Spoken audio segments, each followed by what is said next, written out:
కాస్త లేచి ఆ పాచి మొఖాలు వేసుకుని ఒక్కొక్క అమ్మ అయితే పిల్లల్ని బయటికి పంపించేదాకా ఆ పాచి మొఖం గడగదు. దీని దుంపదాగా దరిద్రం అంతా దాంట్లోనే ఉంటుంది. ఏమన్నా తిట్టుకోండి, కానీ మిమ్మల్ని తిట్టుకునే వాళ్ళు ఎంతమంది ఉన్నారు? ఆ పాసి కప్పు వేసుకుని పాసి మొహం వేసుకొని ఈ పనులన్నీ చేస్తుంటే మొగుడుకు కూడా చిరాకు పడుతుంది.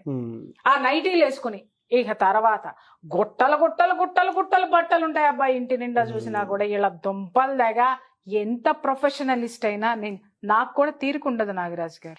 ఎప్పుడైనా సరే ద్రౌపది ఒక 5 సూత్రాలు చెప్పిందండి, భార్య ఎలా ఉండాలి భర్త దగ్గర అనేది. అద్భుతమైనటువంటి సూత్రాలు.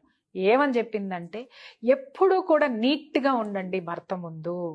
అంటే ఏంటి అంటే, ఆడి ముందు ఒక సింగారించుకొని తిరగాల అని, ఇంట్లో పనులుండవా అని యాబ్రాసి ముఖం వేసి జిడ్డు ముఖం వేసుకుని నైటీలు వేసుకుని తిరిగితే ఆడికి కూడా వాంతికొచ్చి పక్కన తలతల్లాడే చీరలు కట్టుకున్న ఆంటీని చూస్తాడు. ఆడు ఎందుకు చూడడం? ఎందుకంటే తలుకులు బెలుకులు అక్కడ ఉన్నాయి, దరిద్రాలు ఎక్కడ ఉన్నాయి కాబట్టి.